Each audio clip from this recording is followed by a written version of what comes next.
توبہ کا لغوی معنی یہ ہے کہ دل کو گناہوں کے ارادے سے بھی پاک کر دینا، کہ دل میں گناہ کا ارادہ بھی نہ ہو۔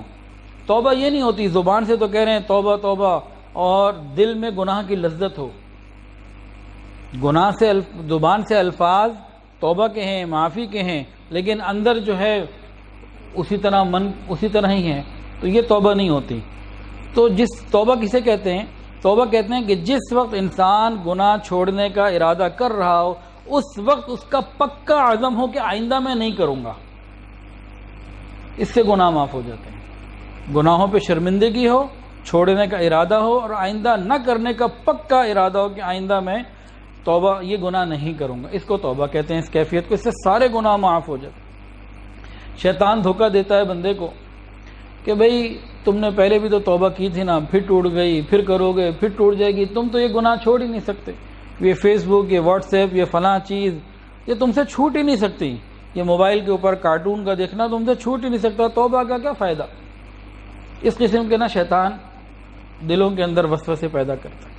اس کا علاج کیا ہے؟ اس کا بہت خوبصورت علاج ہے۔ دیکھیں بھئی، اگر کپڑا میلا ہو جائے اور آپ دھونے لگیں، کوئی آپ کو کہے کہ بھئی اس کو دھونے کا کیا فائدہ، پھر میلا ہو جائے گا، کیا جواب دیں گے؟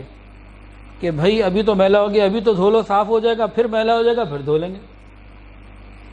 یہی جواب شیطان کو دینا ہے کہ جو پچھلے گناہ ہو چکے وہ تو ہو ہی گئے، ہم اس سے تو توبہ کر لیں، اگر پھر غلطی ہو گئی پھر توبہ کر لیں گے۔ انسان کو خوب پسینے آئے ہوئے ہیں، گرمی کا موسم ہے، گھر آیا ہے، دوپہر کا وقت ہے، اس کو کسی نے کہا نہا لو، کہ جی نہانے کا کیا فائدہ، پھر پسینے آ جائیں گے، تو کیا کہا جائے گا؟ بھئی ابھی تو تم نہا لو، ابھی تو صاف ہو جاؤ، بعد میں پھر نہا لینا اگر ضرورت پڑی۔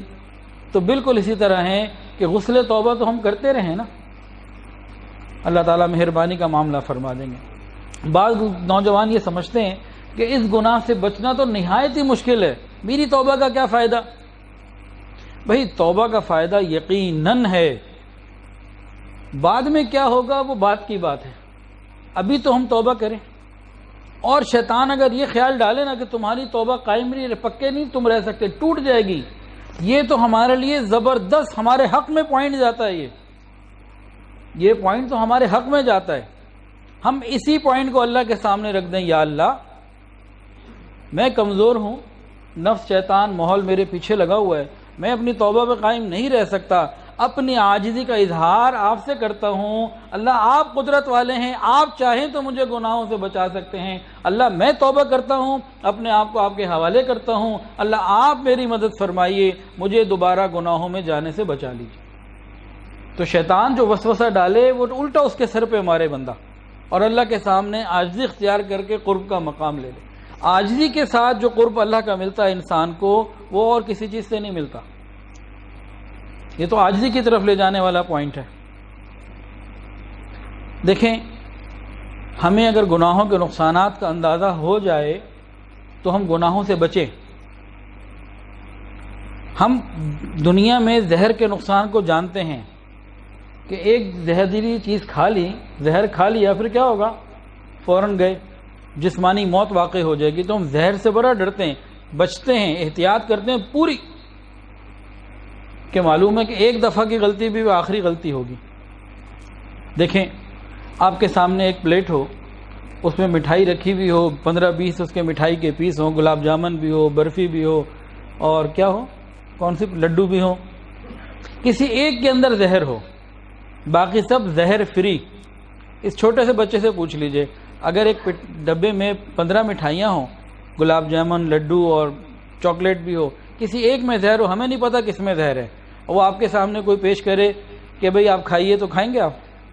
کوئی بھی نہیں کھائے گا، کہ معلوم ہے کہ بھئی ذرا سی بھی غلطی ہو گئی، غلطی سے وہی ہمارے ہاتھ میں پیس آ گیا جس میں زہر ہے، تو ہم اس سے پوری سے بچنے کی کوشش کریں گے۔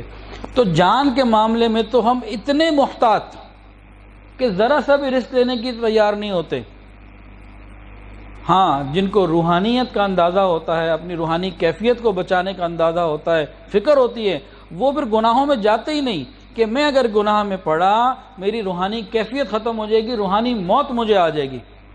وہ پھر گناہوں سے بچتے ہیں، میوزک سے بچتے ہیں، وہ پھر غلط کاموں سے بچنے کی کوشش کرتے ہیں۔ کہ زندگی بھر کا کرایہ ختم ہو جائے گا. وہ زہر کی مٹھائی کھائی، زندگی ختم ہو گئی. یہاں کوئی زہریلا گناہ کیا تو زندگی بھر کی محنت مجاہدے ختم ہو جائیں گے، ایمان کی کیفیات ختم ہو جائیں گی. جن کی ایمان کی کیفیات بنی ہوئی ہوتی ہیں وہ بچانے کی فکر بھی کرتے ہیں. اصل میں ہمیں پتہ ہی نہیں وہ کیفیات کیا ہیں، وہ لذتیں کیا ہیں، اللہ کے ساتھ تعلق کی وہ محبتوں کی باتیں وہ کیا ہیں، اس وجہ سے فکر بھی نہیں ہوتی. جیسے بچہ 7-8 سال کا ہوگا، اس نے تو کہہ دیا اس کو زہر کا پتہ ہے نقصان کا، لیکن اگر 6-7 مہینے کا بچہ ہو، 1 سال کا بچہ ہو جس کو زہر کا معلوم ہی نہیں ہے کیا ہے، اس کے سامنے آپ رکھ دیں، اس کے سامنے چلاتے رہیں اس میں ایک میں زہر ہے، ایک میں زہر ہے، وہ ہاتھ مارے گا، اسے پتہ ہی نہیں زہر کیا. اس کو اندازہ ہی نہیں ہے جسمانی صحت اور جسم کی زندگی، دنیا کی زندگی کی اہمیت کا معلوم ہی نہیں، وہ ہاتھ ڈالے گا. بالکل روحانی طور پر ہم ابھی اس چھوٹے بچے کی طرح ہیں کہ ہمیں روحانیت کا اندازہ ہی نہیں، اللہ کے ساتھ تعلق کی قیمت کا اندازہ ہی نہیں، گناہوں کی زہر کی نقصانات کا ہمیں اندازہ ہی نہیں ہے. اگر وہ اندازہ ہمیں ہو جائے تو ہم بھی گناہوں سے بچنے کی کوشش کریں.